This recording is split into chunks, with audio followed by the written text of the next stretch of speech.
nós vamos falar sobre mais uma das estruturas neuróticas, né? Que é a estrutura da neurose obsessiva, que é uma estrutura, assim, que Freud considerou uma estrutura difícil, complicada, mas também de um aprendizado enorme para nós que estamos na psicanálise, né? Porque o Freud ainda estava iniciando a carreira dele, quando ele começou a atender, por exemplo, o Homem dos Ratos, né?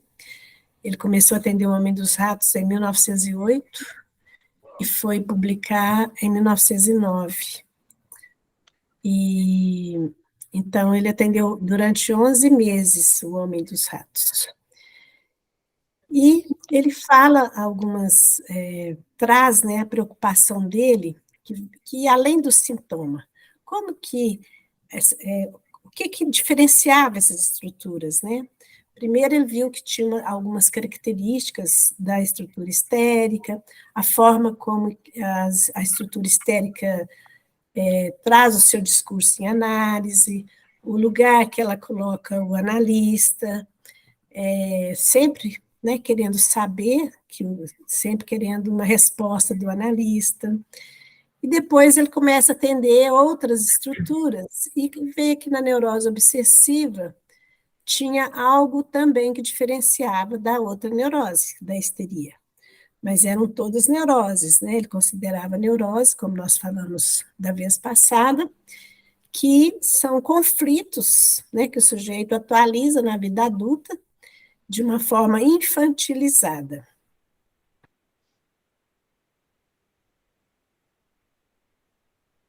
Então, eu parei alguns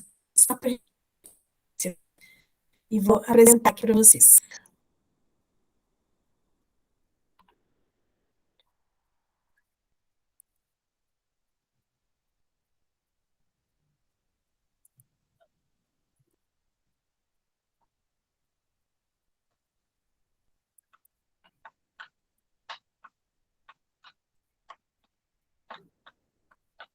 Mas não apareceu, não está aparecendo o slide aqui.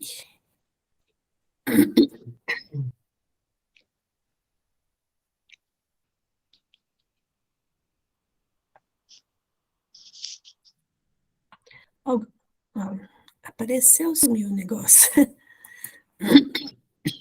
Às vezes dá certo, às vezes não dá certo. Alguém está entrando, Aline. Tati, você vê quem está entrando aí? Ou não, só eu? Não? É só você que veio, sim. Hum. Hum.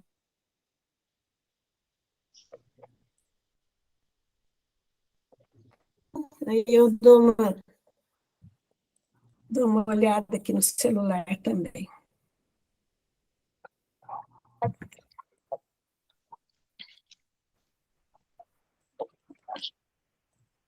Agora entrou. Entrou o slide e a Carol também entrou no. Uhum. Boa noite. Boa noite. Bom, boa noite, Carol. Tudo bem? Tudo bem, e você? Tudo jóia. Nós estamos começando a apresentar sobre a neurose obsessiva. Uhum.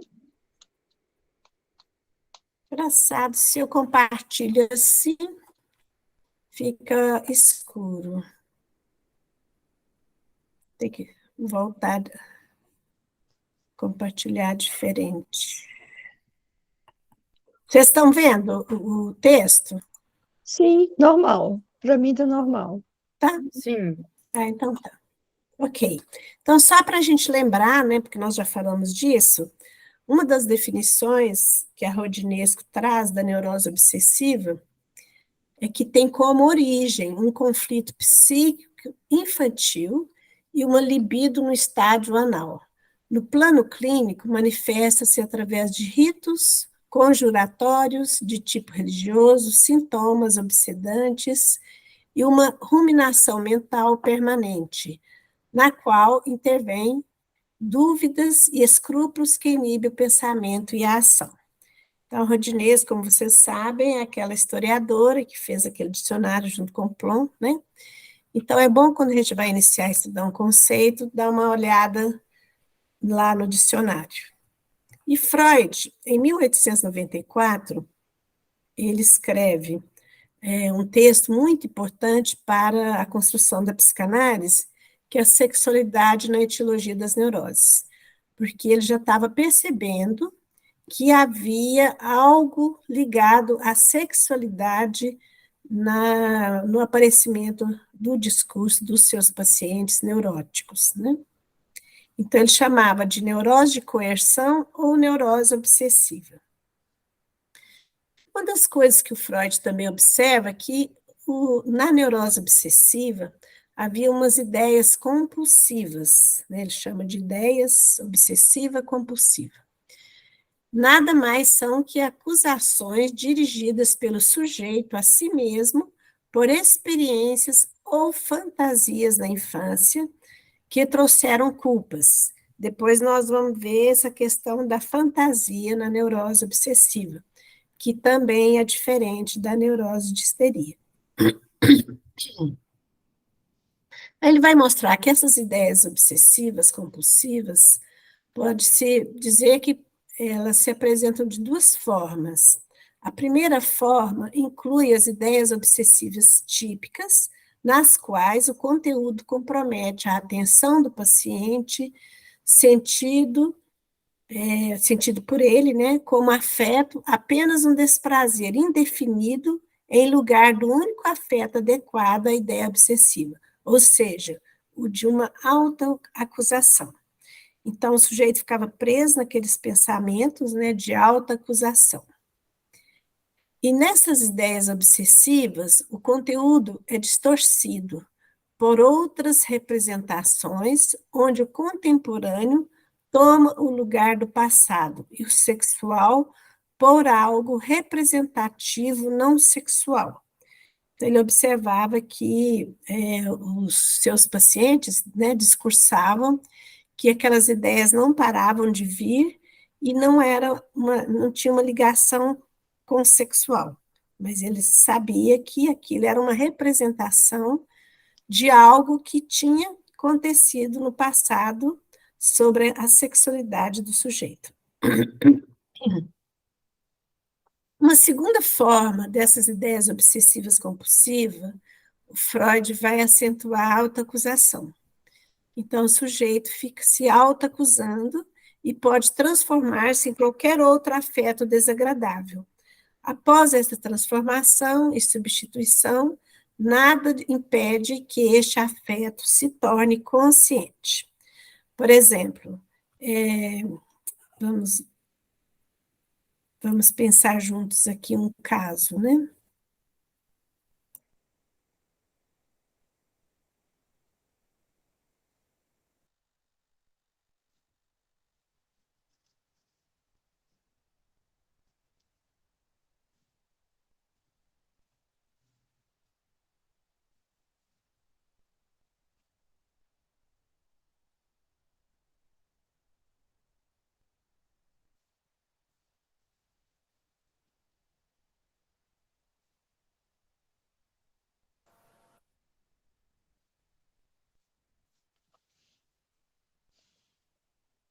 Parece que congelou. Eu sim? Eu também não tô enxergando. Acho que sumiu a imagem dela aqui pra mim. Parece que congelou. Ela saiu, né, de cena. Vamos aguardar.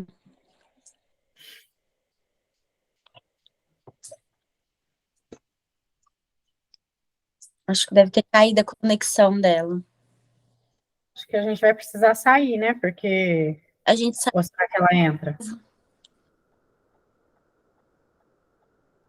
Ela entra, não? É? Eu acho. Vai encerrar a sala, né? Vai ter que... Tem que encerrar? Se nós três sairmos, eu acho que encerra. Aí ela voltou. Eu já estava enviando uma mensagem aqui para vocês que eu ia desligar e ligar novamente para vocês entrarem. Que bom. A gente estava discutindo ou não também. Como é que é? A gente estava aqui discutindo se a gente também saía e voltava. Sempre acontece isso, né? Então, em relação a essas ideias obsessivas, elas podem também acontecer na estrutura histérica, não é só na estrutura obsessiva, de neurose obsessiva. Eu estava atendendo uma paciente e ela é uma estrutura histérica, mas ela trazia uma ideia, um pensamento obsessivo compulsivo. Então, ela dizia o seguinte: eu tenho medo de ter uma faca próxima de mim, mas eu tenho que ter uma faca na cozinha sempre, às minhas vistas. Mas eu tenho medo de pegar essa faca e enfiar na minha funcionária. Eu morro de medo, mas eu tenho vontade de fazer isso. Então, ela tinha uma dicotomia, né, em relação ao desejo dela, que naquele momento ela estava trazendo um discurso numa posição de neurose obsessiva compulsiva, né? Como também a gente vê nos nossos pacientes de estrutura obsessiva. Fica com uma ideia fixa, o sujeito briga com aquela ideia, mas a ideia não sai, né, do pensamento, fica fixado de uma forma compulsiva. Então, eu acho que isso aí o Freud observou desde o início, né, que é uma verdade, né, é isso mesmo que acontece. Agora, na neurose de histeria, isso acontece menos, mas também pode acontecer. Bom, então vamos lá. Então, essa autoacusação pode transformar-se em qualquer outro afeto desagradável, como é isso que eu contei para vocês. Após essa transformação e substituição, nada impede que este afeto se torne consciente. Então, Freud ainda estava no início da construção da psicanálise, né? Ainda antes de 1900, né? Bom, então essa autoacusação, Freud observou também que pode surgir como vergonha, ansiedade, de uma forma hipocondríaca, ansiedades sociais, né? Medo de estar com as pessoas e aí falar algo que desagrada ou fazer algum ato que desagrada. Ansiedades religiosas, aquelas pessoas que também ficam compulsivas, né, em relação à sua religião, de reza ou de outros atos, né? Eu tinha uma paciente que ela passava 5 vezes em frente à catedral e fazia o nome do pai 5 vezes antes de ir no banco, senão ela ia ser assaltada no banco. Ansiedade de ser observado e vigiado. Então, tudo isso Freud já estava observando naquela época. Freud agrupa essas ideias em sintomas. Então, no caso, sintomas de penitências, né? Cerimoniais opressivos, observações de números, medidas de Não precaução. está mudando o Não slide, não, tá? Tá, deixa eu voltar aqui. Mudou? Mudou. Vocês estão vendo? Freud agrupa essas ideias em sintomas. Isso. Agora está vendo? Sim. Sim? Uhum. Todas as espécies de fobia, superstição, medidas relacionadas ao medo de delatar-se, né? Colecionadores colecionam retalho, papel, carrinhos e etc., como a gente vê muito por aí, né? Ainda, né, na neurose obsessiva compulsiva, o Freud diz: os cerimoniais neuróticos consistem em pequenas alterações em certos atos cotidianos, em pequenos acréscimos, restrições ou arranjos que devem ser sempre realizados numa mesma ordem, com variações regulares. O slide não está aqui. Oi? O slide não está aqui. Ué, não está aparecendo? Agora sim. Porque você tem que passar ele, né? Não passou, agora que passou. Aí Tá. agora é cerimonial, né? É sempre É executado porque eu como estou se passando tivesse. pelo computador. Eu vou ver outra forma de fazer. Vou deixar assim, porque vocês estão vendo, né?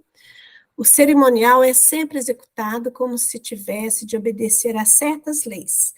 Então, uma das questões, né, que o Freud observava, que existia algo ali, né, no sujeito, na psique, que tinha uma lei, e o sujeito tinha que obedecer aquela lei. Era uma lei que ele próprio cria, né, e tem um comando que ele não dá conta de controlar aquilo. Então, tudo isso Freud foi observando a partir dos atos e os discursos dos seus pacientes. Tomemos, por exemplo, isso é o Freud dizendo naquele texto que eu coloquei desde o início. Um cerimonial relativo ao ato de deitar-se, por exemplo, a pessoa às vezes tem que olhar debaixo da cama várias vezes antes de deitar. A cadeira deve ficar numa determinada posição ao lado da cama, as roupas colocadas sobre a mesma numa determinada ordem, o cobertor preso embaixo do colchão e etc. Só depois disso tudo que a pessoa consegue dormir. Então, é muito sofrimento, né? Uma das características das neuroses, não só da neurose compulsiva, obsessiva, o Freud vai dizer que é um gasto de energia, que a neurose deixa o sujeito na antieconomia. Freud lembra que, nos cerimoniais religiosos, o caráter simbólico tem um aspecto significativo, aparentemente lógico. O cerimonial neurótico tem um aspecto aparentemente irracional, porque às vezes a pessoa reza, reza, reza, e tem que rezar de novo, e ajoelha e levanta e reza, né? Então, se você olhar, não tem lógica, mas tem uma lógica para aquele sujeito que sente aquilo. Em seu artigo Caráter e Erotismo Anal, de 1908, Freud procura estabelecer correlações entre a existência do erotismo anal e certos traços de personalidade, tais como pessoas muito ordeiras, parcimoniosas, obstinadas, descuidado ou desordenado. Também essa dicotomia, né? Lembra que a parcimônia pode aparecer de forma exagerada, como a avareza, e a obstinação pode transformar-se em rebeldia, a qual podem facilmente associar-se à cólera e aos ímpetos de vingança. Admite que essas três características estão ligadas entre si.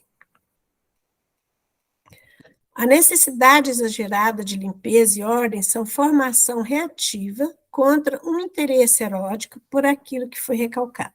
Então, aqui o Freud já está fazendo uma associação da questão sexual e da sexualidade com esses tipos de atos, né, obsessivos compulsivos.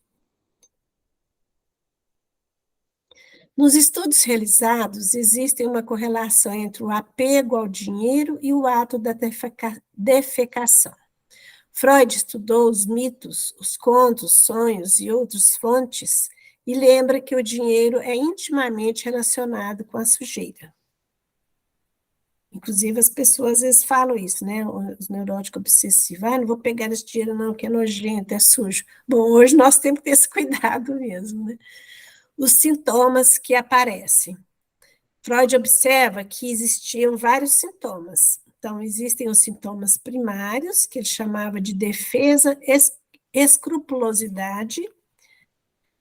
Existiam também os sintomas conciliatórios da doença, ele chama ainda de doença nesse momento. Ideias obsessivas ou afetos obsessivos. E também sintomas secundários, que ele chama de defesa, cismas obsessivas, guarda obsessiva de objeto, rituais obsessivos e etc. E uma das questões, né, que o Freud vai levantar, que o sujeito, né, que discursava, principalmente ele observa isso no Homem dos Ratos, aparecia ali um desejo impossível de ser realizado. Então, todas as vezes que o Freud perguntava, né, para o sujeito alguma coisa relacionada ao seu desejo, mesmo através de um sonho, ou do relato de uma história de vida, né? O sujeito sempre mostrava de forma que era impossível realizar. Então, essa é uma das características da estrutura obsessiva, né? Então, na estrutura obsessiva, a demanda de um desejo impossível de ser realizado. E o sujeito tem medo desse desejo ser realizado. Por isso, fica num excesso de controle, muita culpa, uma covardia em relação ao seu próprio desejo, porque tem uma negação, né? E muita idealização nas relações. Tipo, não consigo viver sem você, mas não consigo ficar sem você. Então, essa dicotomia relacionada com o desejo. Naquele filme Melhor Impossível, que eu falei para vocês,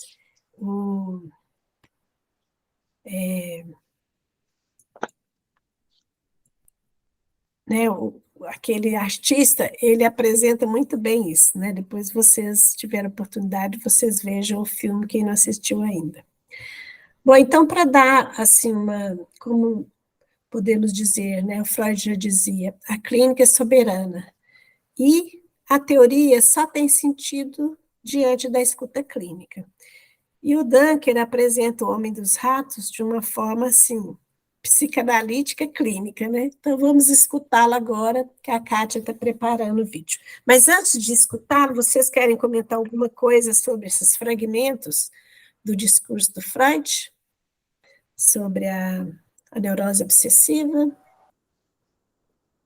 Sim, eu acho que, não sei se é porque eu acabei de assistir a aula agora que a gente teve com o Alexandre, e aí ele fala muito da questão do desejo, né, que é o representante tanto para o neurótico histérico e o obsessivo. Quer dizer, um lida com um desejo impossível, né, de ser alcançado, e o outro não, como que é? Lida com o desejo como mesmo? Insatisfeito. Insatisfeito. É o desejo insatisfeito, né? Quer dizer, na verdade, ele coloca a questão da dialética mesmo, né? E ele até cita que um parece que é a extensão do outro, né? É como se fosse. Só que no caso da neurose obsessiva, Freud vai observando, né? Depois eu vou mostrar para vocês, são vários textos, né, que ele apresenta para nós sobre a neurose obsessiva, e que o campo simbólico do neurótico obsessivo, diante desse aprisionamento do desejo e esse excesso de compulsões, né, de atos compulsivos, essa antieconomia nas relações consigo mesmo e com o mundo, ele fala que a neurose obsessiva é uma estrutura mais frágil, mais primária do que a neurose de histeria. E a gente observa, dependendo do caso, a maioria dos casos a gente observa isso, em termos de um campo simbólico, né? O sujeito fala-se pouco daquilo, que é o contrário da neurose de histeria. O sujeito fala muito sobre isso, sobre essa insatisfação, né? E o neurótico obsessivo, ele vai disfarçando. Você vai perguntando alguma coisa, ele dá como diz os mineiros, dá um tumé, né? Ele disfarça, ele vai para outro caminho para falar sobre alguma coisa. Ele vai rodeando, mas não fala. Agora, na estrutura histérica, geralmente tem muita coisa para se falar, né? E o neurótico obsessivo, como o campo simbólico é mais pobre, né, fica muito preso no imaginário e no real da coisa, né, fica preso naquele gozo, então ele tem assim, mais dificuldade para falar, né, do seu sofrimento. Porque os dois sofrem muito, né, tanto na neurose de histeria quanto na neurose obsessiva.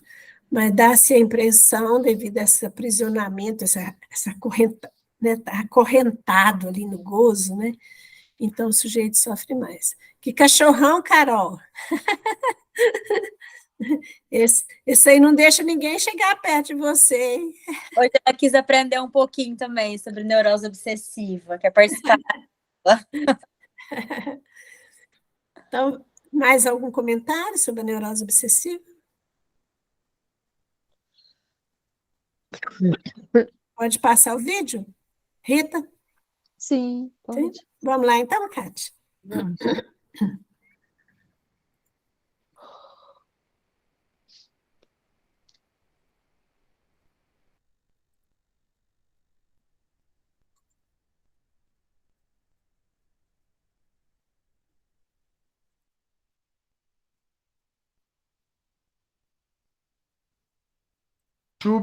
Com o caso do Homem dos Ratos, publicado em 1909, né, a propósito de um caso de neurose obsessiva. E esse é um caso paradigmático para o tratamento dessa forma de neurose, de transferência, que é a neurose obsessiva, e que passa a ocupar mais e mais o interesse de Freud a partir dos anos 1910. Nos primeiros desenvolvimentos clínicos, a histeria era o quadro de referência. A partir desse momento, o interesse de Freud começa a migrar para esse dialeto da histeria, assim como ele menciona no início desse caso, que é a neurose obsessiva. E nesse caso, Ernst Lancer, sujeito que está com seus 20 e tantos anos, preparando-se para prestar uma prova que vai habilitar para a prática da advocacia, e ele está vindo de seu exercício de treinamento militar. A chegada desse caso, ela é assim reveladora de como funciona a neurose obsessiva. Ernst estava nas manobras militares, e ele um dia ouve um tenente cruel contar uma história com um certo sabor sádico, né? Que é uma história de um castigo praticado no leste, em que amarra-se uma pessoa, coloca-se um balde com um rato nas nádegas da pessoa, coloca-se fogo no fundo do balde e o rato tem que fugir por algum lugar. Então ela vai comendo a pessoa por dentro, e isso é um castigo, uma tortura que é relatada para ele quando ele está nessas manobras militares. E ele fica muito afetado com essa história, e enquanto ele está ainda impactado, ele recebe a notícia de que os óculos que ele tinha mandado fazer em Viena estavam prontos, e que um determinado tenente tinha recebido esses óculos e tinha pago, então, 3,80 coroas para o emissário.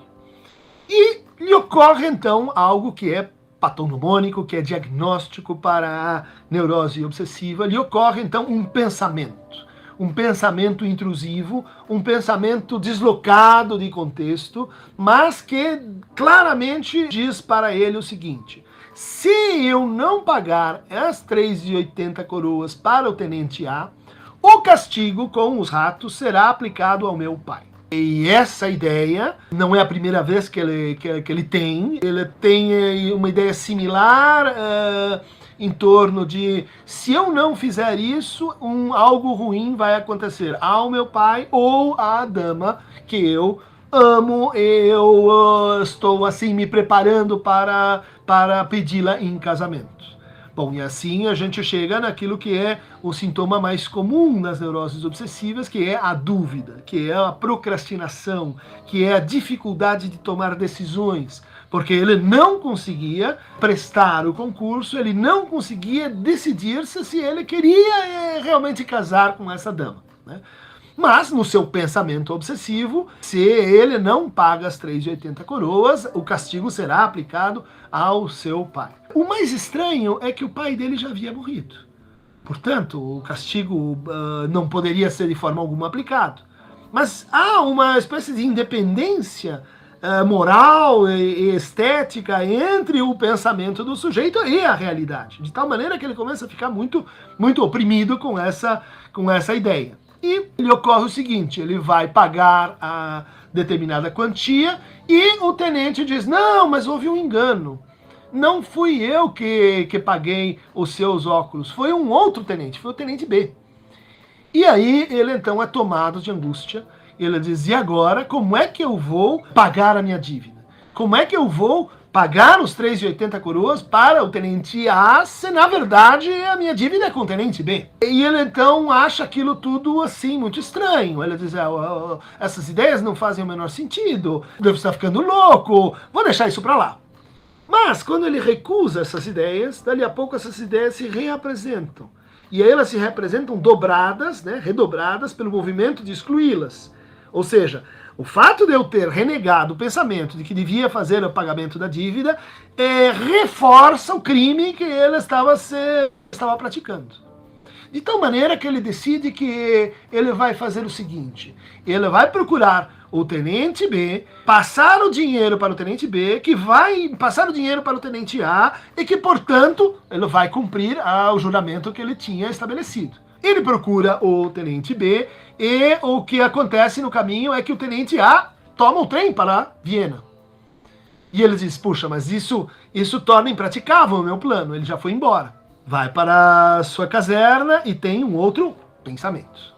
Então é a segunda vez que eu estou renegando essa ideia justamente pode se realizar porque eu não estou cumprindo ela, e na verdade o que eu tenho que fazer é pegar o trem para Viena, alcançar o tenente B, pedir para o tenente B voltar para as manobras, passar o dinheiro para ele, para que ele pague o tenente A e, portanto, eu me livre da promessa do juramento que eu fiz e protejo, então, meu pai e a dama que eu tanto gosto. E, de fato, ele começa a fazer isso. Ele começa a ir, pega o trem, começa a caçar o tenente B, só que no meio do caminho ele diz: isso é um pensamento que não faz o menor sentido. Eu estou ficando louco, isso é completamente irracional, e, portanto, ele toma o trem de volta.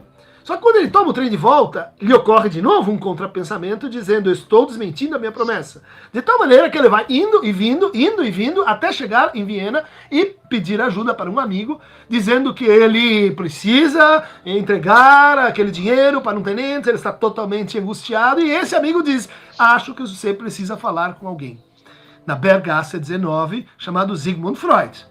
Então o amigo traz o Homem dos Ratos, que conta essa história. Freud fica assim meio atônito, demora algumas sessões para entender, mas logo percebe que aquilo é apenas um episódio entre tantos outros que o Homem dos Ratos sofre com os seus pensamentos obsessivos.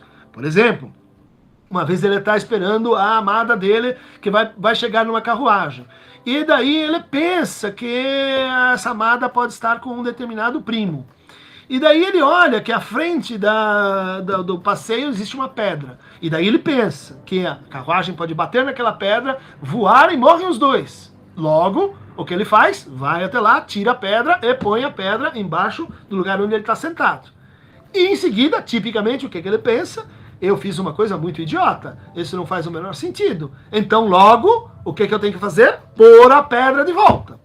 Só que quando ele põe a pedra de volta, ele ativamente está colocando uma pedra que pode estar no caminho da carruagem, que pode destruir a sua amada e o primo dela. De tal maneira que não estamos mais na situação inicial em que havia uma pedra no meio do caminho. Agora é uma pedra que ele pôs. Logo, ele tem que tirar a pedra de novo, enquanto espera a sua amada chegar, e ele fica tirando e pondo a pedra, o que é tremendamente extenuante, complexo e angustiante para alguém que sofre com ideias obsessivas. Aqui a gente já tem a ideia obsessiva e a gente tem a compulsão, ou seja, o ato, né, de pôr e tirar a pedra.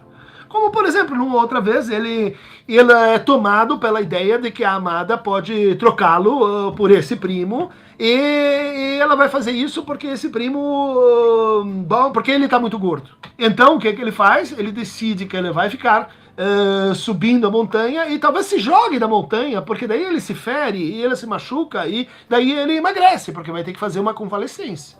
E a ideia é completamente sem pé nem cabeça, mas são assim as ideias obsessivas. Elas não fazem mais nenhum sentido a não ser para aquela pessoa. E se esclarece que esse pensamento obsessivo ele tem um nexo simbólico com o fato de que como se diz em alemão, estar gordo, porque afinal ela não vai casar com ele porque ele está gordo, Dick. Dick é também o apelido do tal primo que chama Richard e chama-se Dick.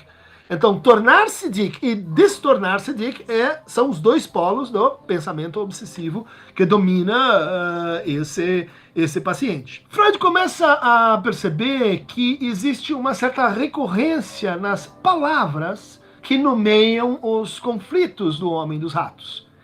Ele percebe que, num dado momento, o Homem dos Ratos diz assim: meu pai tem uma história muito engraçada. Aliás, meu pai também fez manobras militares, como eu estava fazendo quando se desencadeou essa angústia toda.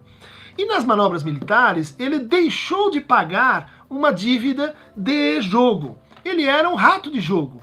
Em alemão, Spielratte. Freud nota essa palavra. Daí ele diz assim, e meu pai tem uma história também muito curiosa com minha mãe, porque disse que ele casou com minha mãe e não casou-se com uma mulher mais pobre e mais bela, porque minha mãe era mais rica. Lembra-se que é uma história sobre pagamentos. E o Freud observa que como é que se diz casamento em alemão? Verheiraten. E daí ele diz, puxa, mas como é que veio essa ideia dos ratos para você? Daí ele diz, os ratos, eles fazem parte dos meus pensamentos há muito tempo.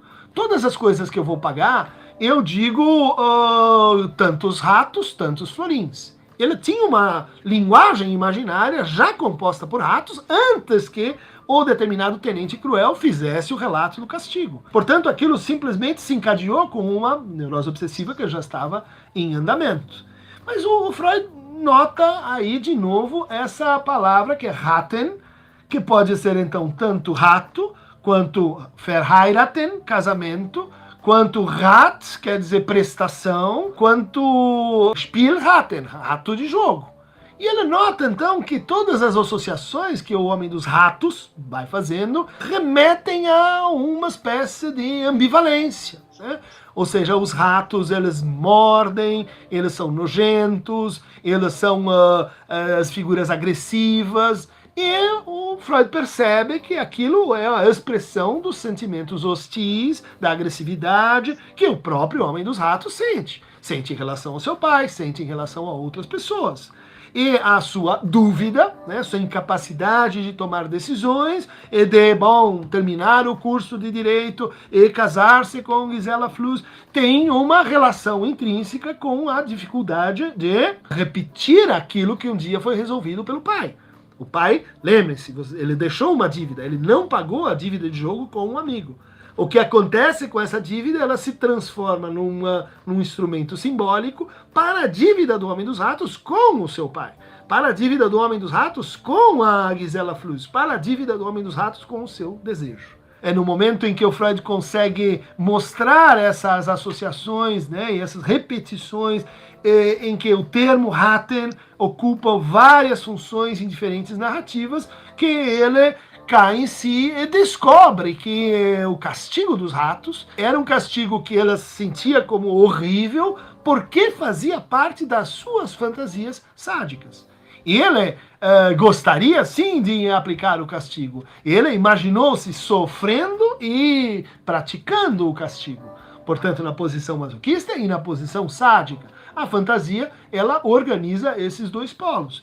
E esses dois polos, então, vão sendo objetos de recalcamentos alternados e que produzem esse sintoma, que é uma substituição do conflito, uma substituição da ideia desejante intolerável ao sujeito. Não consigo me admitir odiando meu pai. Isso é contrário aos meus valores, isso é contrário aos meus ideais. O que eu faço com isso? Recalco, nego isso em mim, e isso volta, então, na fantasia de um castigo imposto a ele a partir de pensamentos que a gente não consegue entender por que eles se colocam daquela maneira. Está no mesmo volume 10 em que vocês encontram o pequeno Hans nas obras completas em português ou espanhol, tanto faz. Para receber mais castigos.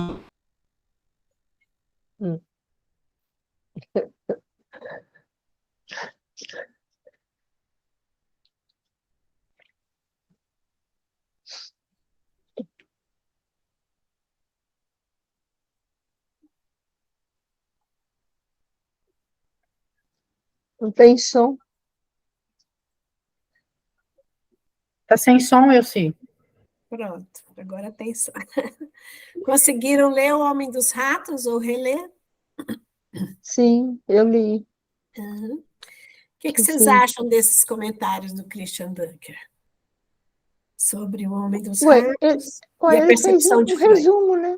Não, É, ele fez um resumo, assim, os pontos principais, né? uhum, Mas é muito longo, né? Todo o caso. muito Eu dei conta porque eu coloquei no áudio, sabe? Aí deu para mim ir até lá no final mesmo, né? Todos os detalhes.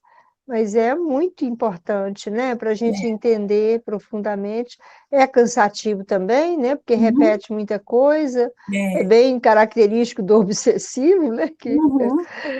Nossa, Deus, ele é tanto detalhe, é tanto medo, tanta insegurança, né, E que tanta vai raiva, indo, né? dá até raiva, ódio mesmo, né? Raiva Ódio, não, né? ódio. Ódio, ele mata todo mundo, mata quem já morreu, é muito complicado, né? O próprio pai, né? Aquilo é muito interessante, né? Ele com essa imagem. Agora, eu vejo os casos atuais, não são assim tão clássicos, assim, tão claro, né? Essa obsessão, né? Não tem, não, a Tem, coisa viu? é mais discreta, né? Eu atendo uns casos muito obsessivos É, e compulsivos e coisas que repetem ligado a esse gozo, sabe, masoquista. E um negócio tão difícil de furar, né? Porque o Lacan, a partir do caso do Homem dos Ratos, que ele faz dois momentos de revisão, né? Então, ele vai mostrar que realmente o Homem dos Ratos, o Freud foi genial, né? Porque ele mostrou para a gente que mesmo diante do impasse, do gozo, dessa repetição, que tem a ver com a questão da pulsão de morte, né?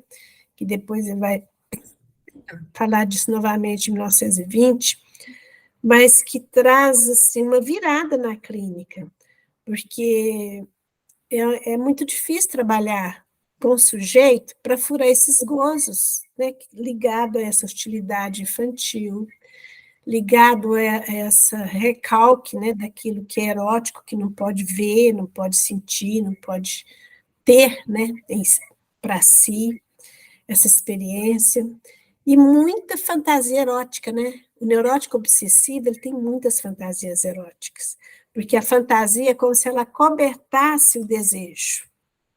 O gozo, a coberta, o desejo, a fantasia também, porque faz uma...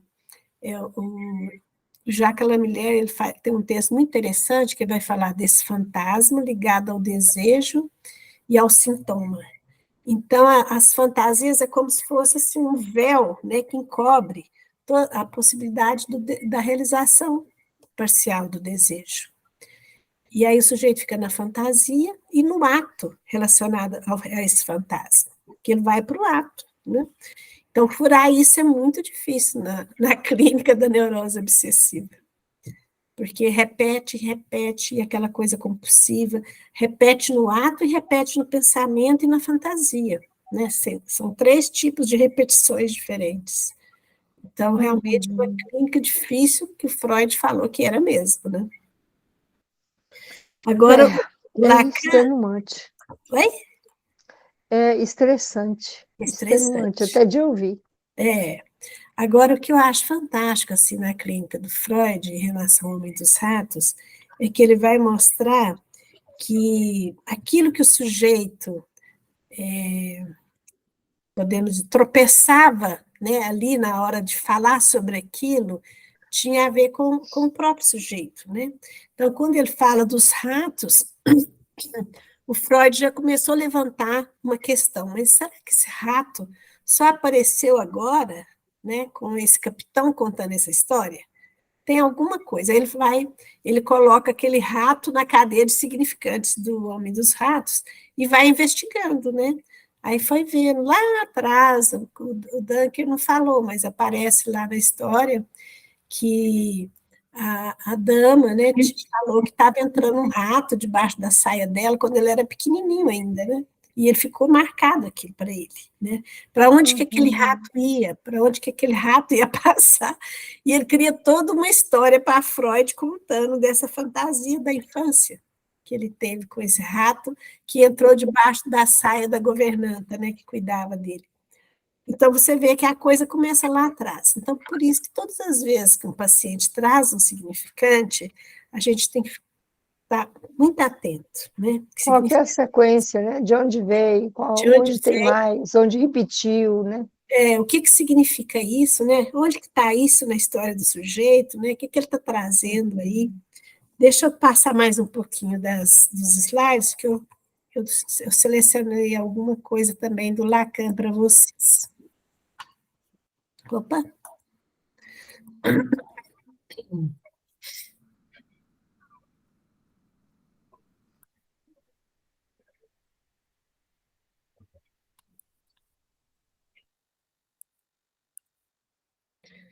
Bom, então,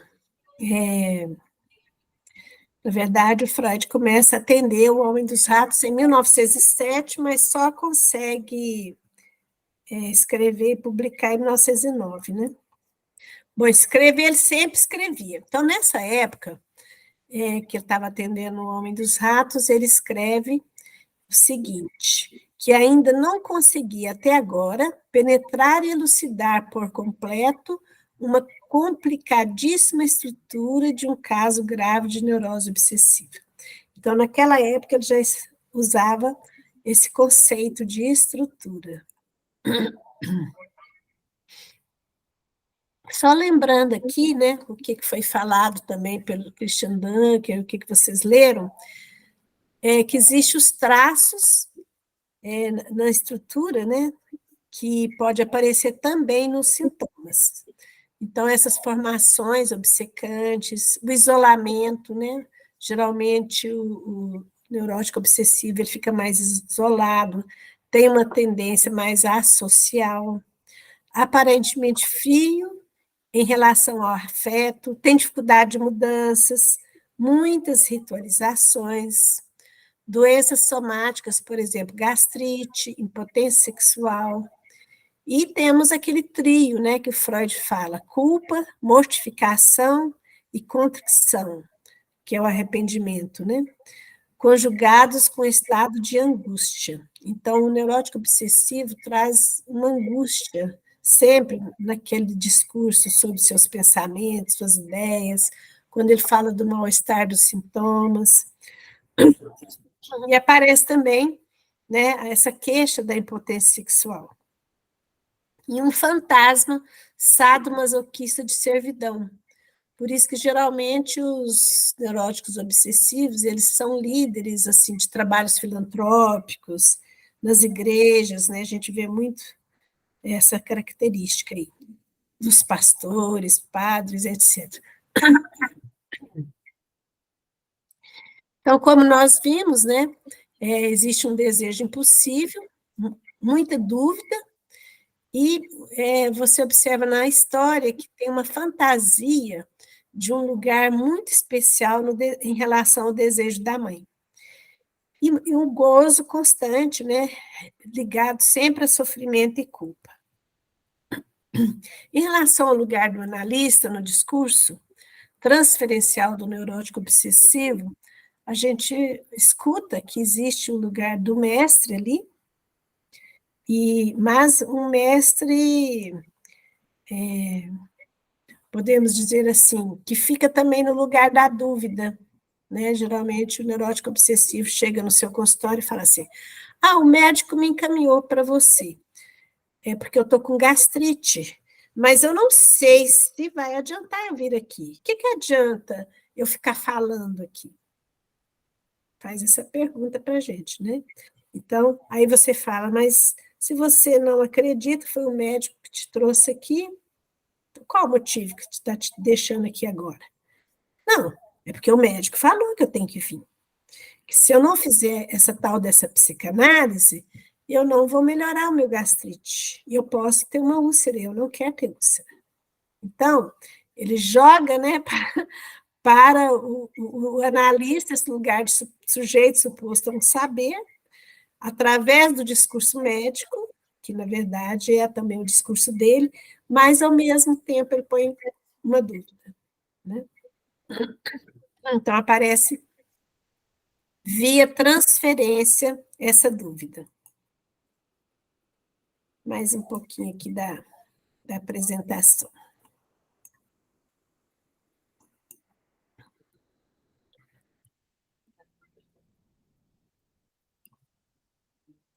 Bom, a dúvida que ela vem para evitar a angústia de castração, Freud já dizia, né? A dúvida no obsessivo é uma tentativa de apagar a angústia. O enunciado proferido pelo pai do Homem dos Ratos traz isso, né? Que ele conta para Freud que, num determinado momento, o pai diz para ele, vai ser um grande homem ou um criminoso. Então, esses dois significantes ficou amarrado aí na história dele, né? Ou um grande homem ou um criminoso. E o que escolher? Aí ele ficou nessa dúvida. O que ele ia escolher para ele diante da palavra do pai? Então, podemos ver, né, pelo discurso dele, que ele alienou-se ao significante criminoso, falado pelo pai parcialmente. Ele se tornara um grande medroso e covarde. Freud aponta que o criminoso tem relação com o desejo de matar o pai. Porque, na verdade, né, o Freud não diz para ele que ele não era criminoso. O Freud queria saber que crime que ele tinha cometido, porque o Freud já levantava a hipótese da questão edípica, né? Então, ele ficava sempre nessa dúvida, um criminoso ou um grande homem? Essa realidade é apagada na série de significantes do analisante e que poderia ser marcada pelo analista. Então, o criminoso, ele já se sentia tal qual pelas suas fantasias edípicas com a mãe e na relação com o pai. Mas e o grande homem? Então, essa sacada aí o Freud teve, né? De apontar para ele que ele tinha essa saída. Então, mostrando assim que o desejo é possível ser realizado parcialmente, né? Esse grande homem ainda pode aparecer. Lacan, em 1962 a 1963, vai falar sobre o manejo da transferência. E ele vai mostrar o seguinte: se a transferência é o que dá pulsão, desvia a demanda, o desejo do analista é aquilo que traz ali de volta. E por essa via, ele isola o objeto A, põe a maior distância possível do ideal, que ele, o analista, é chamado pelo sujeito a encarnar. Então, nesse sentido, podemos dar o exemplo do Homem dos Ratos, porque ali aparece o significante o grande homem. Então, o sujeito sai daquele lugar de ser o criminoso e pode ser um grande homem, mas isso tem que ser marcado pelo analista no discurso do paciente. É uma estratégia, né, uma maneira de transferência. Lacan afirma que a posição do analista é feita substancialmente do objeto A. Quer dizer, o analista não é o objeto A. A única possibilidade é fazer semblant dele, um artifício que evoca algo da verdade, da ficção da história do sujeito. Então, nós não vamos ficar no lugar de objeto A, mas nós vamos fazer uma função, né, de objeto A. Então, impulsionar o desejo e fazer furo no gozo do sujeito. Então, o gozo dele era de ser criminoso. Então, ele ficava se auto-acusando do crime. E quando você faz um furo no gozo, você vai nomear o outro significante que ele trouxe. Por exemplo, o grande homem, né? Seria uma forma de trabalhar isso, nesse lugar, nesse semblant de objeto A. Então, para Lacan, o semblant deve ser tomado como objeto próprio com que se regula a economia do discurso. A posição do analista implica em manter o vazio, operando com a falta e não tamponando. Então, você não vai falar para ele, né, que ele não é criminoso. Você vai tentar, né, mostrar através de um outro significante que também tem um grande homem ali. Mas, para isso, é importante que ele fique na falta. Tipo, né, o Lacan fala muito da importância da gente deixar o sujeito quando ele tem uma certeza, deixa ele na dúvida. Mas será mesmo que você é um criminoso? Que crime você cometeu? Ou será mesmo que você pode ser um grande homem? Então, joga o sujeito para um vazio e deixa ele numa falta, até que realmente o sujeito pode ter uma resposta.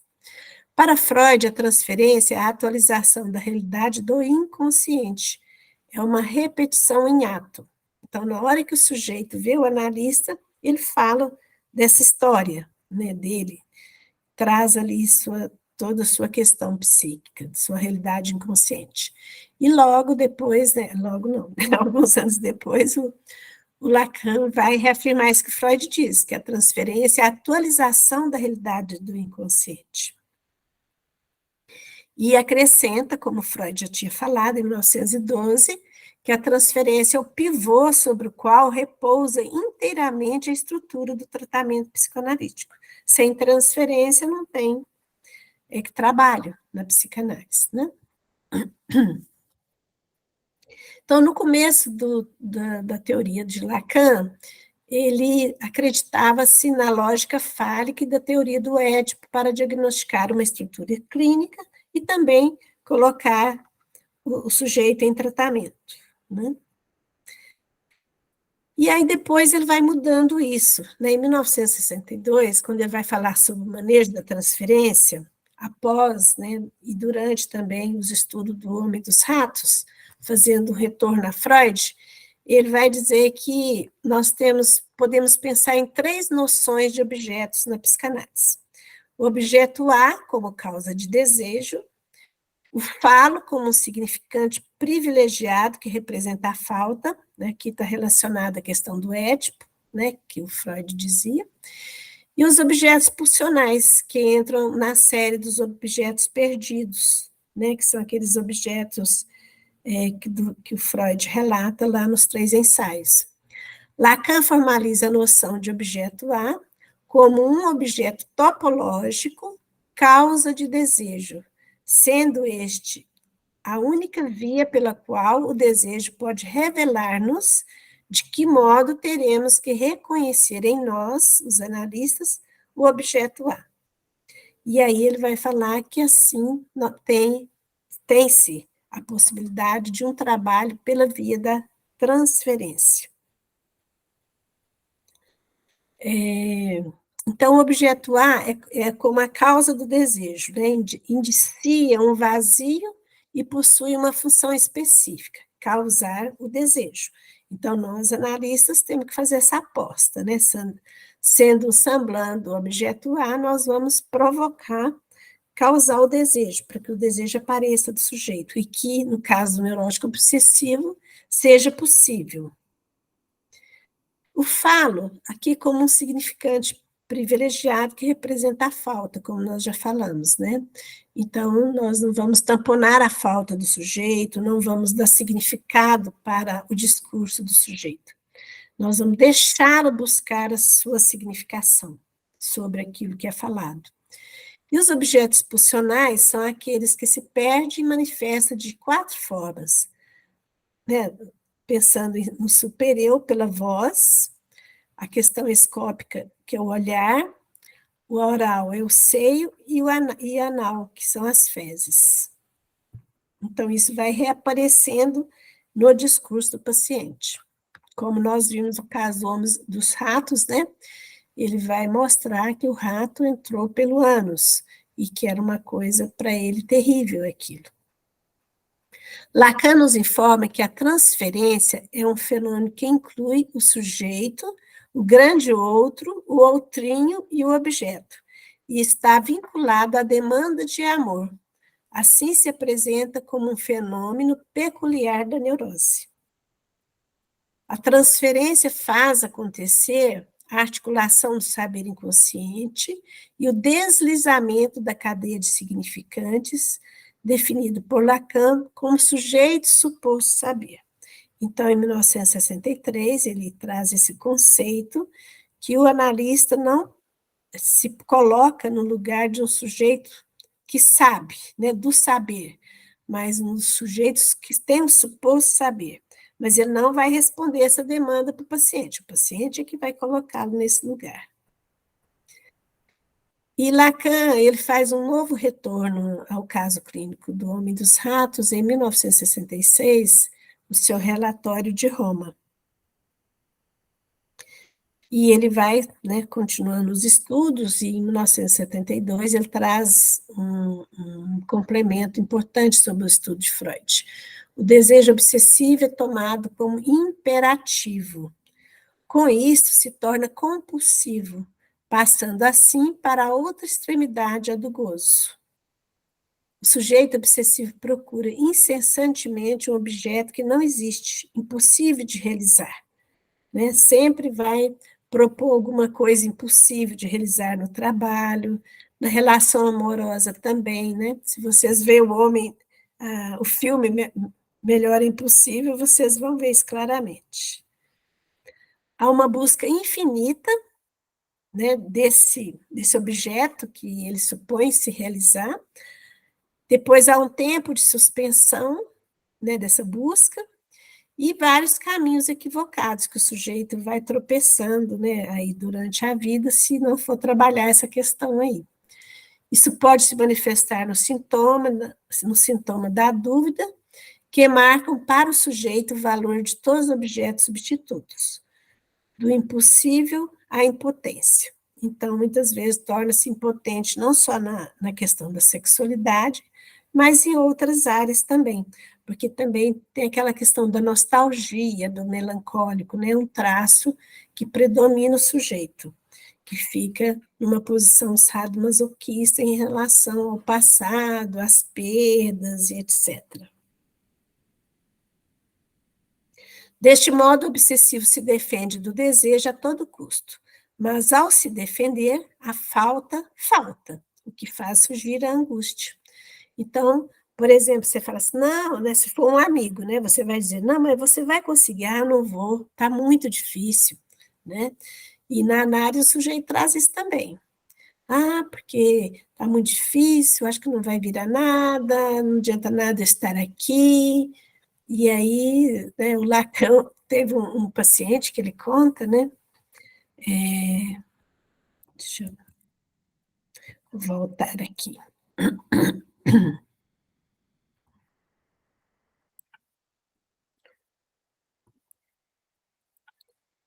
Então, o Lacan vai contar que uma vez tinha um paciente que todas as estratégias e manejos possíveis ele fazia para tirar o sujeito desse gozo, né, que empacava, um gozo sadomasoquista, um gozo nostálgico, né? Aí que o cara disse assim, realmente não está adiantando nada. Ele falou assim, então tá, então pode ir embora. Você deixa o pagamento em cima da mesa e pode ir embora. O dia que você achar que pode adiantar, você volta. Aí o cara teve aquela reação, né? Saiu daquele gozo, assustou-se. Não é bem assim. Tinha uns 10 minutos só de sessão. Ele conta assim que foi um impacto no gozo do sujeito, fez um furo ali. Aí o desejo pôde aparecer e o sujeito começou a falar, né? Que queria fazer análise, que não era bem assim e tal, e começou a falar do seu sofrimento, da sua dor, para depois aparecer a angústia, que é necessária aparecer para o sujeito dar conta de afastar desse gozo, né? E aí o sujeito veio trazer o seu desejo através de um sonho. É um dos casos que ele comenta, né? Muito interessante. Então, o ato analítico, que o Lacan tanto valoriza, veio através da estrutura da neurose obsessiva. Então, aquilo que o Freud falava, que às vezes não adianta o analista falar para o sujeito sobre aquilo que está acontecendo, mas fazer um ato, né? Então, Lacan fez esse ato, pode ir embora, né? E depois, quando você resolver, você me liga, ou passa aqui que a gente marca uma sessão, né? E às vezes a gente tem que fazer isso mesmo com o paciente, senão não vai para frente a análise. Não adianta só a conversa, tem que ir para o ato. Como nós sabemos que a estrutura ela está mais ligada ao imaginário, então o imaginário está mais ligado ao ato do que à palavra, né? Então é por isso que o Lacan faz essa aposta no ato analítico. Então essa questão do tempo lógico, né? Encerrar na hora que o sujeito chega a uma conclusão, então tem aquele tempo de ver, de elaborar e de concluir. E às vezes a conclusão é uma pergunta do neurótico obsessivo. Mas será mesmo que isso vai adiantar? Aí você encerra ali a sessão. Deixa ele na dúvida, e se ele traz uma dúvida, quando você encerra, você deixa ele na dúvida. para ver se depois vem alguma outra coisa, né? Abre um outro espaço aí em relação ao desejo do neurótico obsessivo. Tem mais algumas coisas para a gente falar aqui.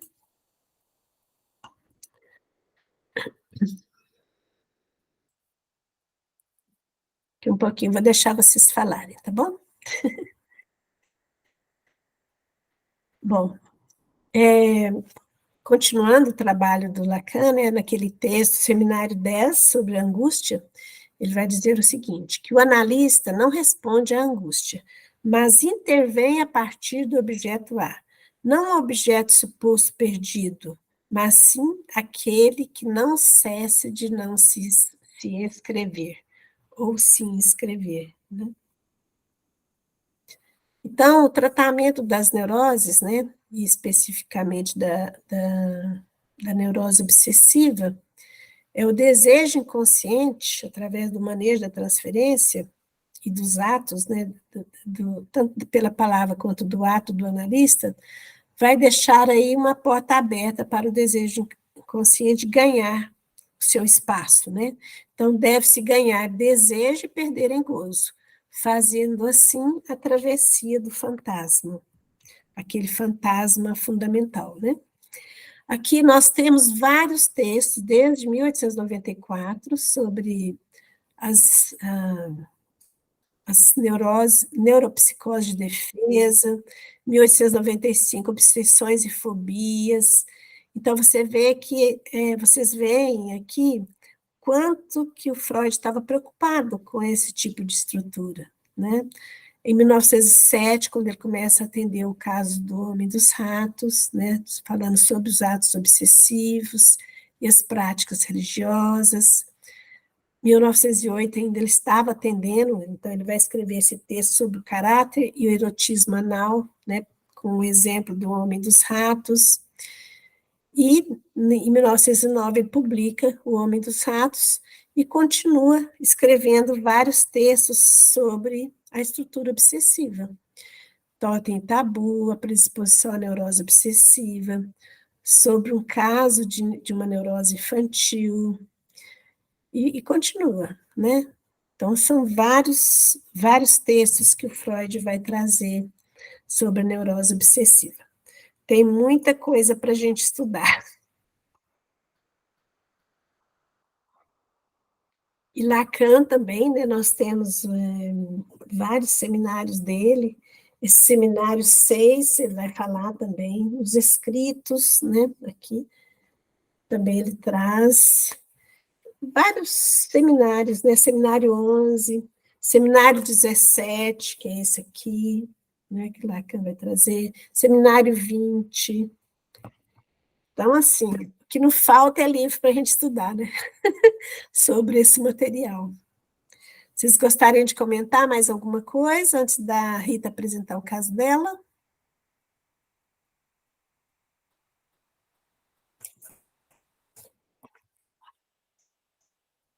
Tudo bem?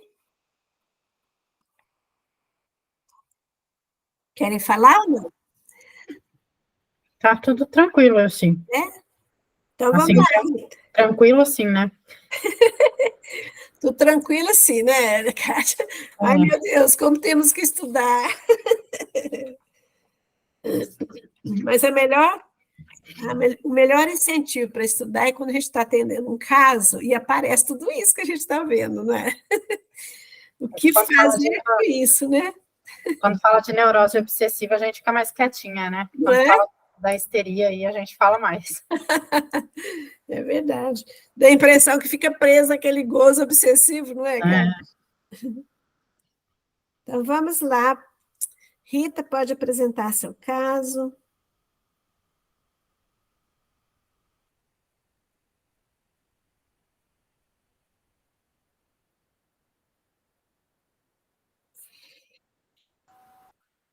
A gente não está te escutando, Rita.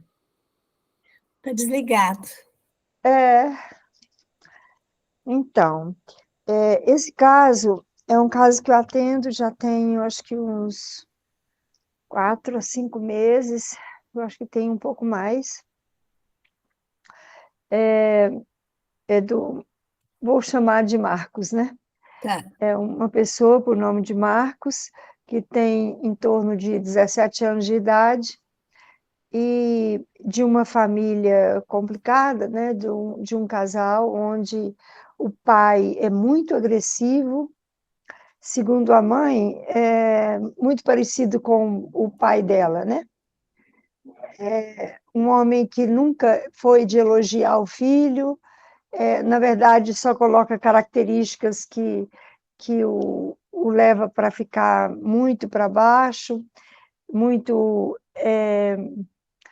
ignorante, né, com a família, e, pelo jeito, está num momento de transição, de separação também, e é um homem que,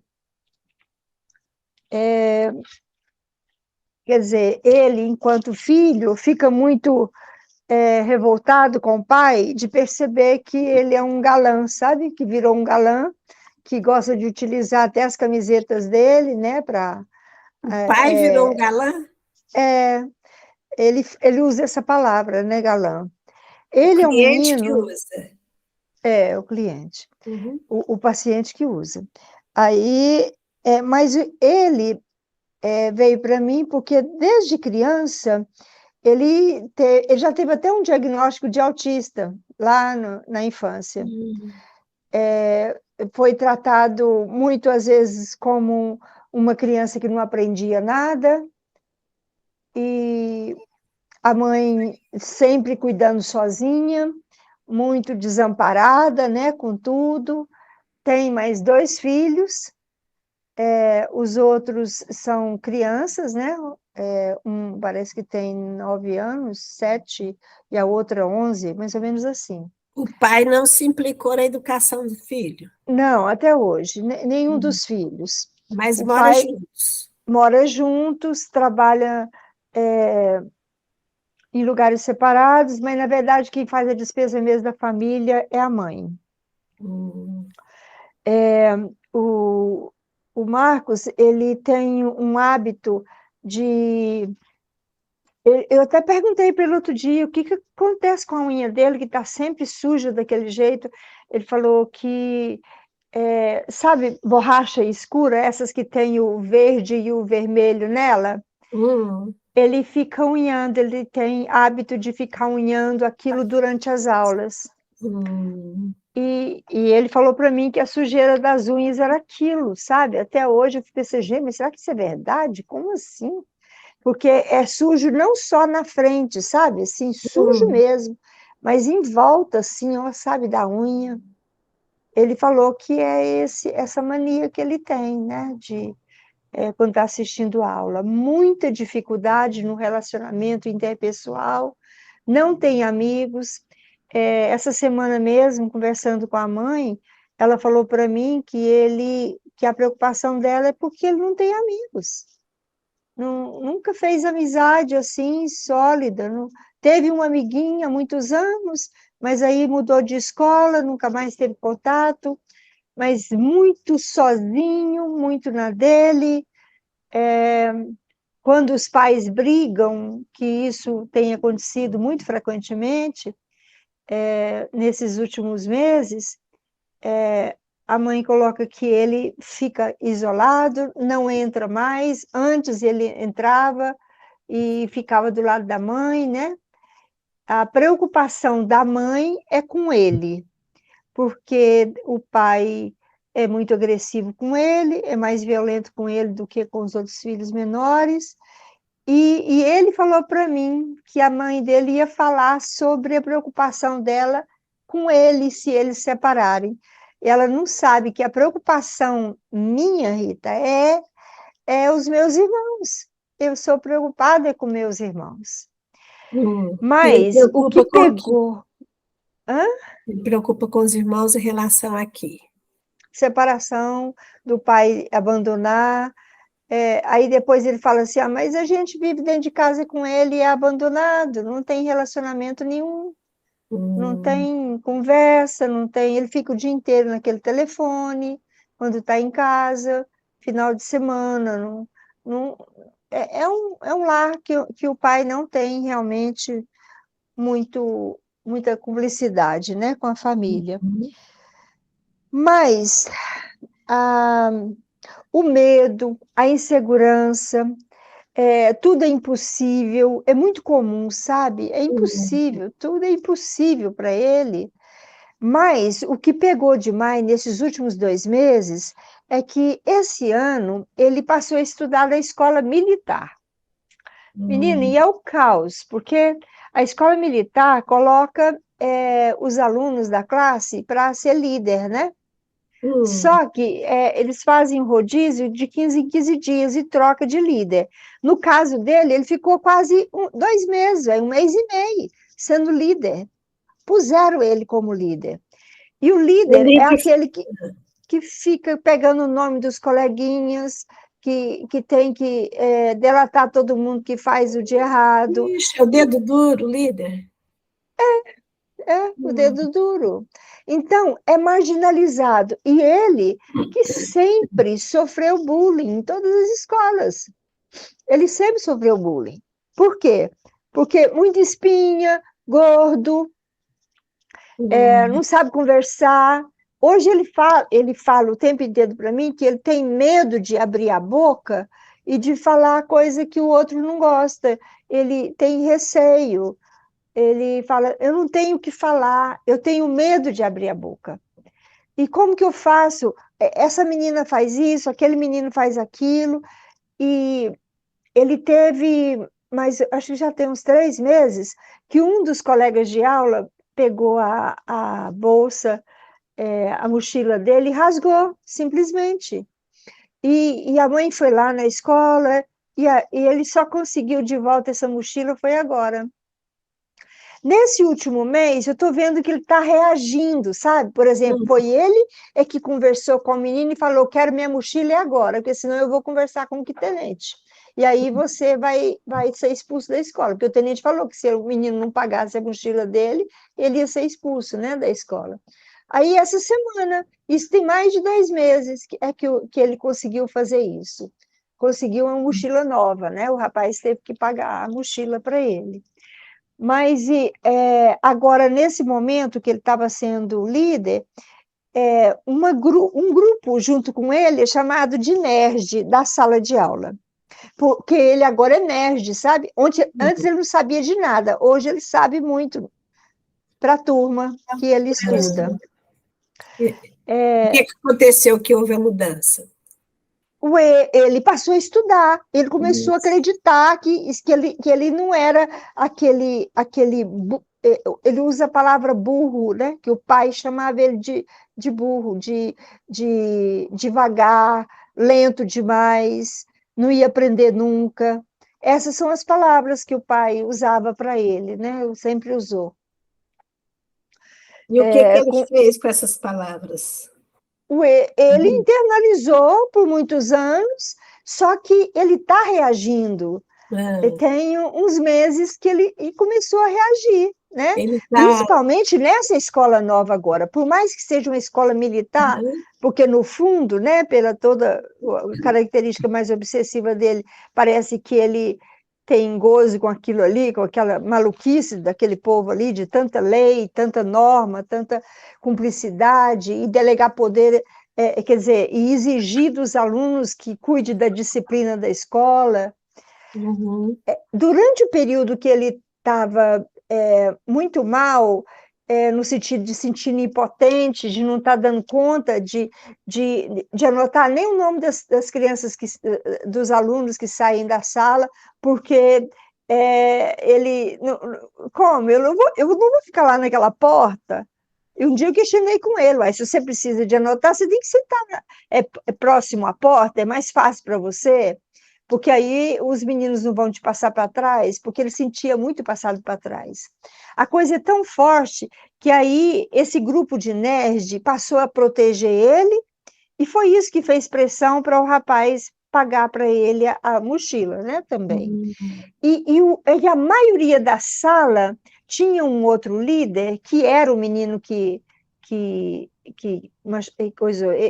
machucou ele e também rasgou a mochila, contra ele, coloca assim, nomes pejorativos, né? Chama ele como é que ele fala? O tenente da escola, utiliza assim como se ele fosse a pessoa que fosse certinha demais e que atrapalha todo mundo na sala. São características assim que levam ele a sentir muito mal. Há mais ou menos umas 3 sessões anteriores, ele trouxe isso, né?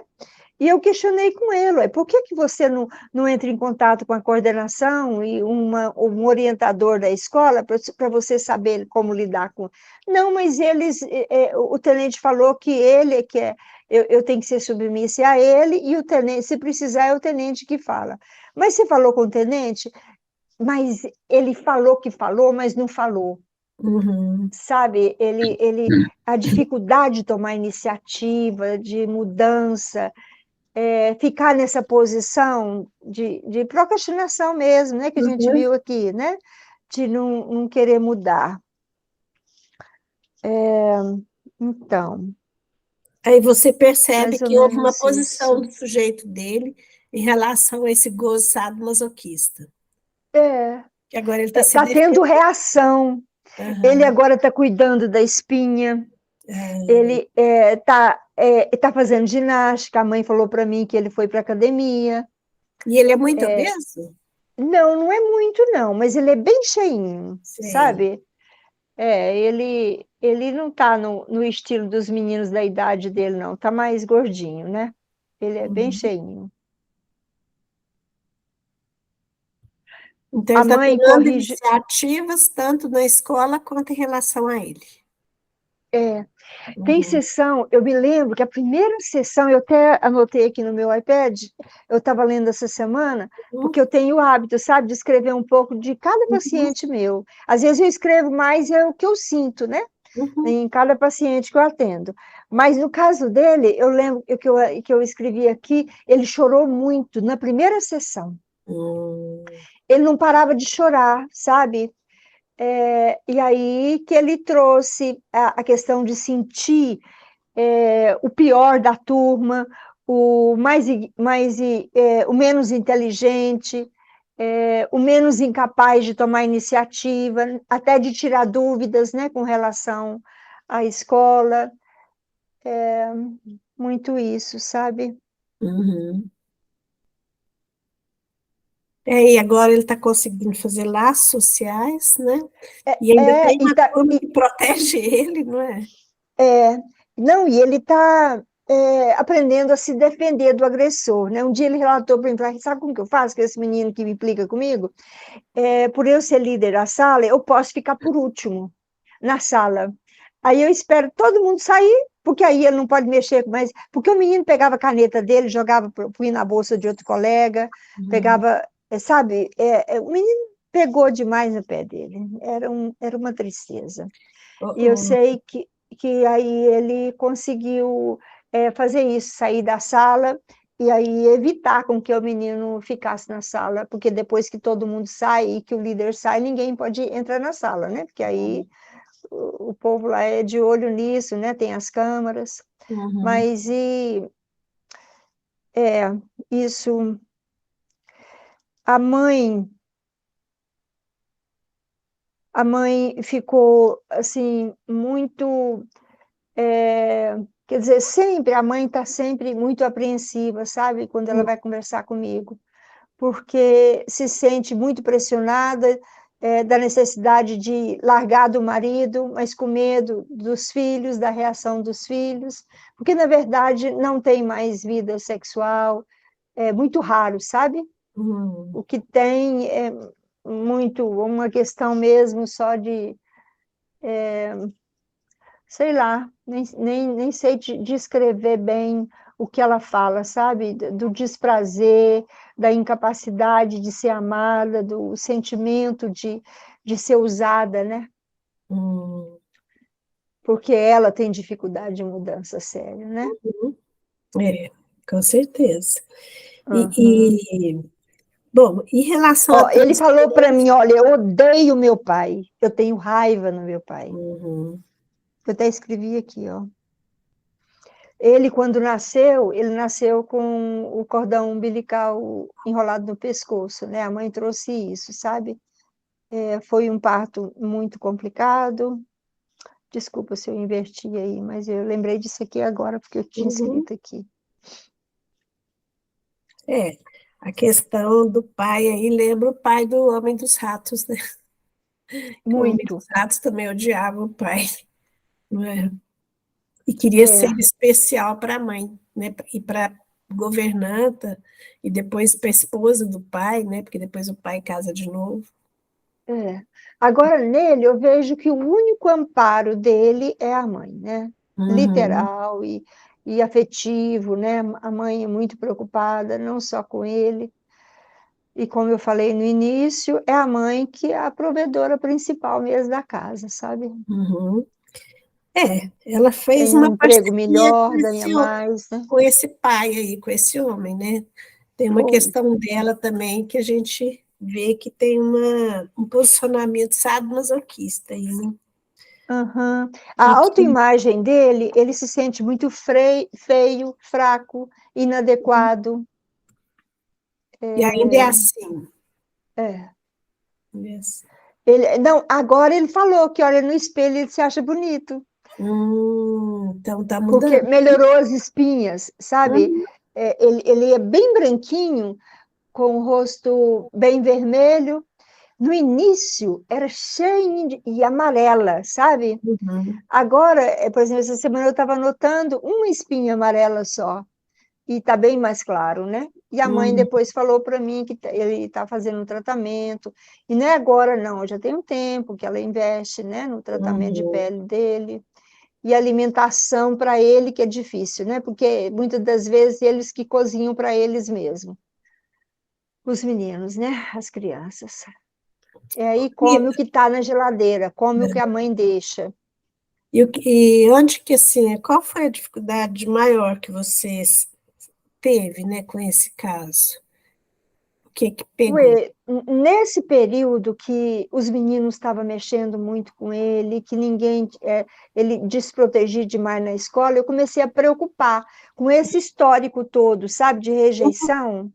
É uma adolescente e que ainda não tem essa disponibilidade interna para se defender, ainda não está desenvolvido isso. Fiquei questionando demais a questão da escola. Eu Uhum, falei até com a mãe se a escola, se ela quisesse, eu podia solicitar uma conversa lá na coordenação para uhum, rever essa questão de liderança, porque demoraram demais de tirar dele. Mas uhum. aí, a última sessão, ele chegou muito alegre e falou: Não sei se eu tenho muita coisa para dizer hoje, não é? Ele chega e você fala assim: Eu não sei se tem. E Coloca, aí, transferencialmente coloca a analista na dúvida, né?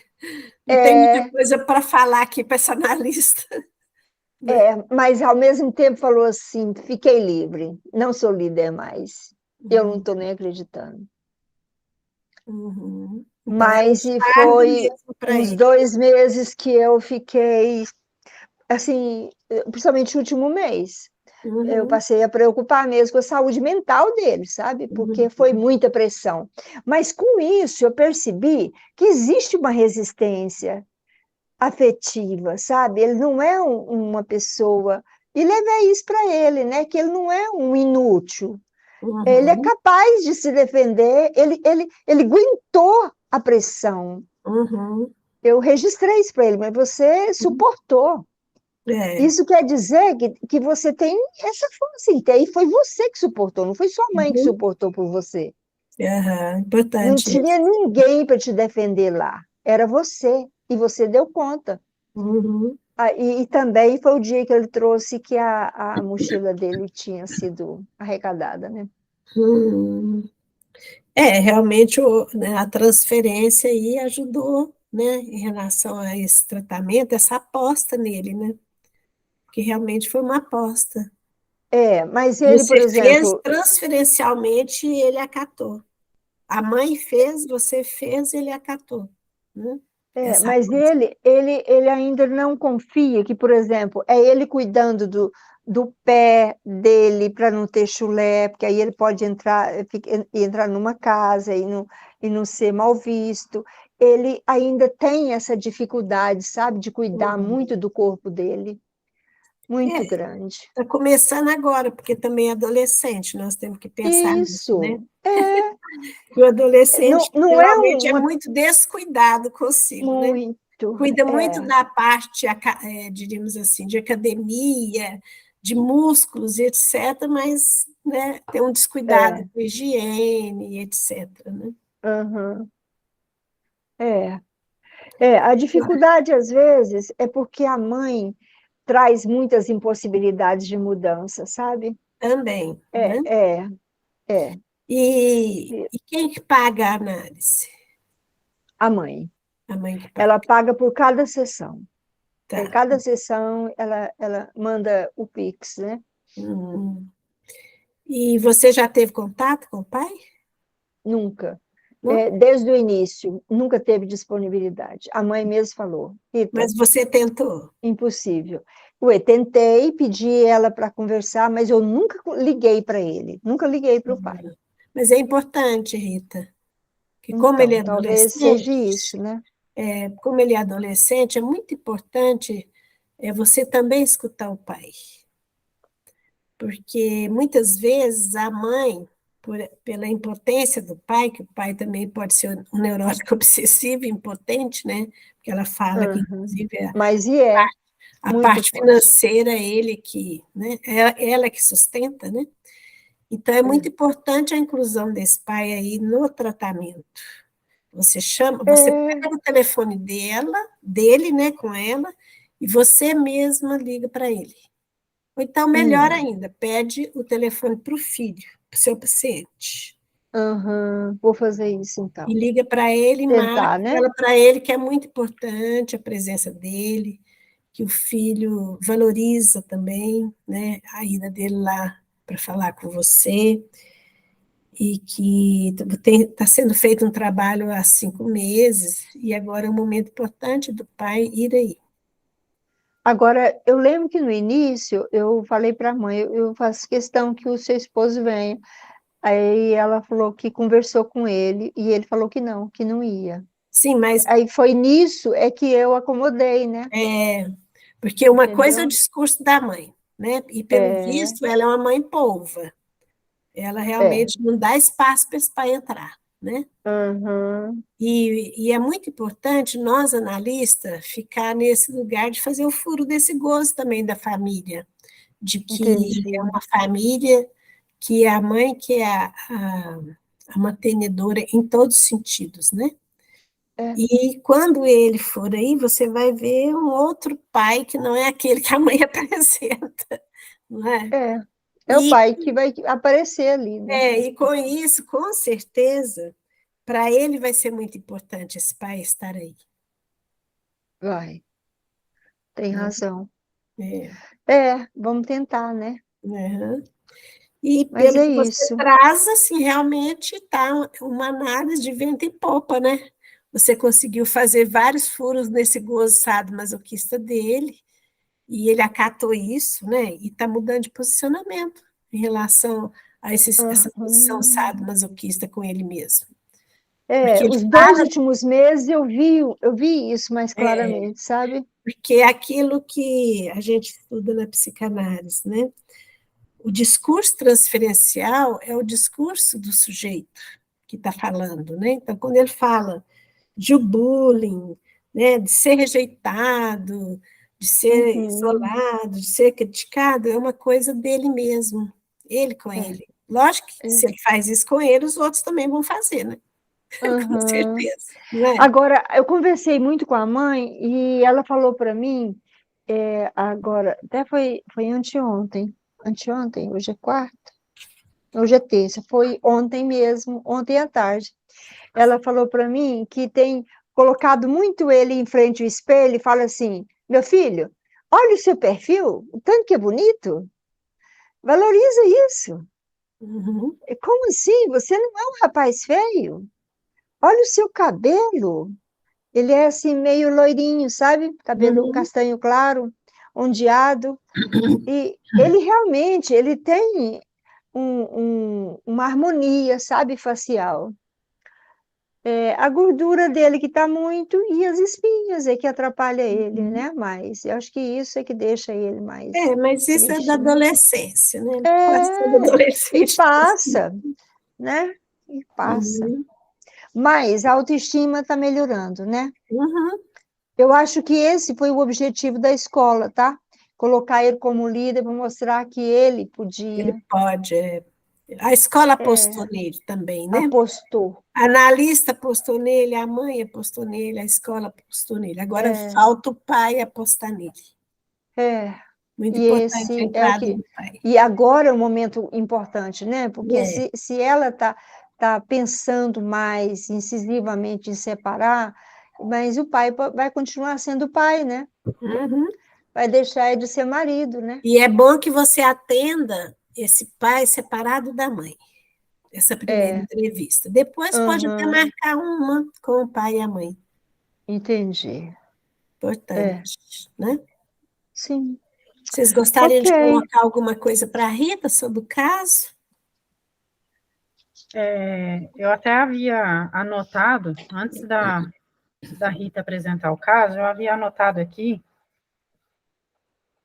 a questão do. Deixa eu ver se eu consigo achar aqui.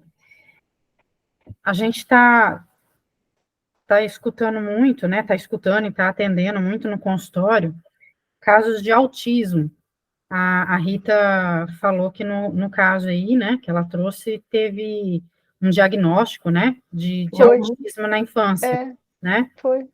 Aí, a hora que você estava lendo aí os slides, eu assim, não vou me lembrar em que momento que você falando da neurose obsessiva, me lembrou muito a questão do autismo, né, que a gente está escutando muito hoje, né, do hiperfoco, né, a pessoa fazendo as coisas de forma repetitiva, as crianças, né, ou fazendo a mesma coisa, não consegue fazer várias coisas, né, sempre que pega ali alguma coisa para fazer é só aquilo.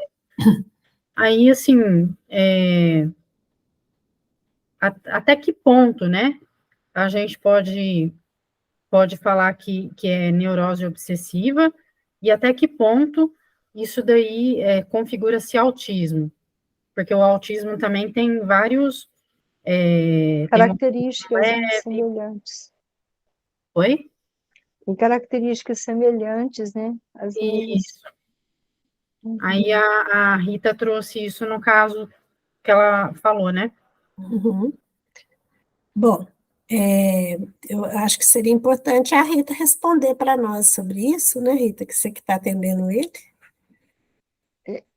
Sobre a diferença? Sobre o quê? Você observa algum espectro autista nele?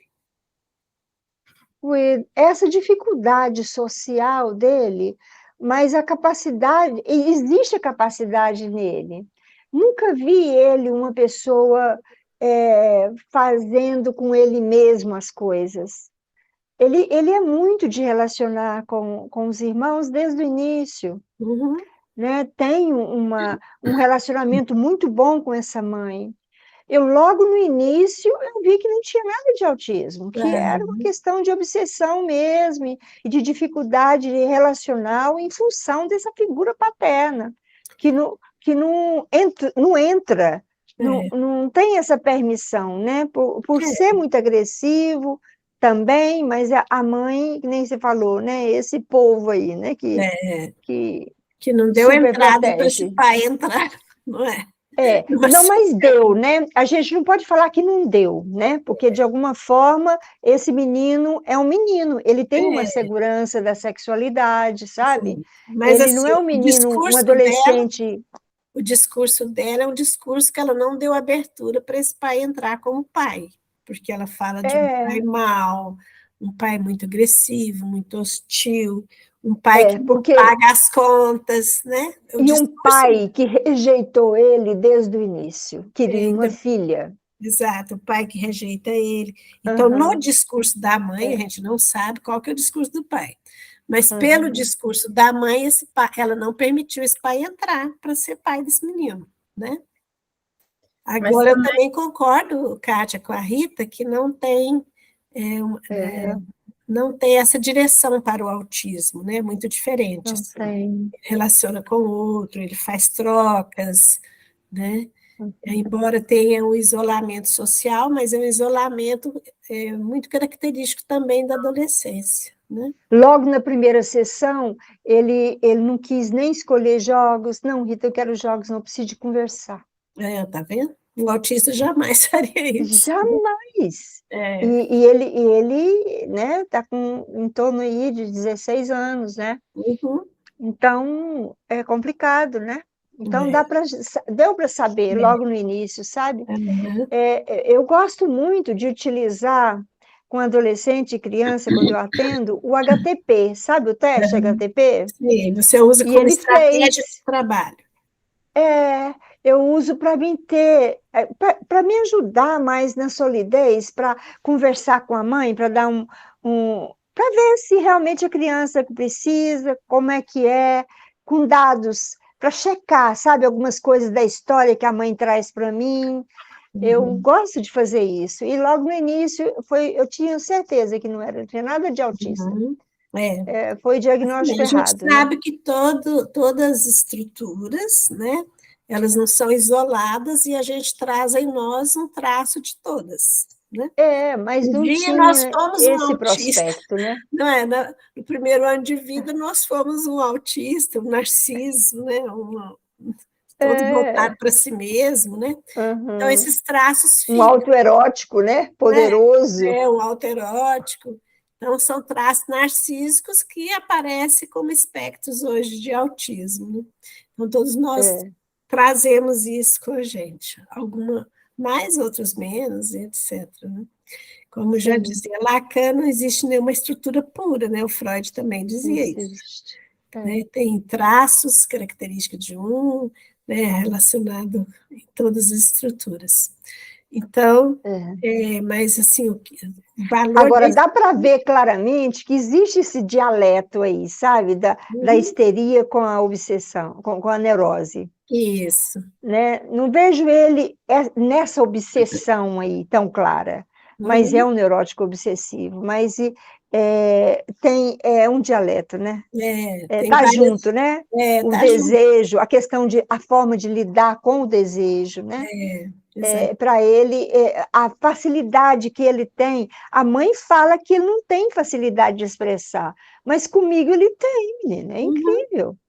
Então ou ele rompeu alguma coisa, ou ele não tinha descoberto que era capaz. Então, eu acho que, até outro dia, ainda perguntei para ele, né, quantos livros que ele lê por mês? Ele falou, nenhum, porque a escola não exige. Falei, ué, se você quer melhorar a sua comunicação, o caminho talvez seja esse. Ele lê muito, mas é livro aí que é muito acima, sabe, da idade dele. Ele pediu a mãe para comprar um livro de mitologia grega para ele, a mãe comprou. Excelente, né? Para ele é ótimo, para o adolescente ler mitologia, não é? Mas ele podia ler um gibi, não ler. Ele não foi educado, sabe? As escolas não ajudou muito ele nisso, sabe? De hábito de leitura. Leitura só na internet. A internet, o computador, ele fica lá lendo e vendo um monte de coisa, mas o livro não tem esse hábito, né? Mas está de parabéns com o caso, viu, Rita? Realmente você está fazendo uma condução muito importante, né? Eu também acredito, por tudo que você trouxe, que pelo discurso dele, o posicionamento dele, ele realmente está caminhando para uma neurose obsessiva, né? Para uma estrutura neurótica, e ainda bem, né?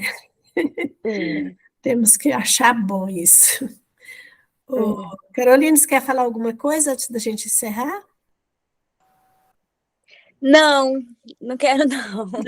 Eu ouvi o caso, fiquei aqui pensando algumas coisas, mas não consegui formular nada muito concreto assim para emitir uma opinião ainda. Então tá bom. Rita, você quer encerrar com alguma fala?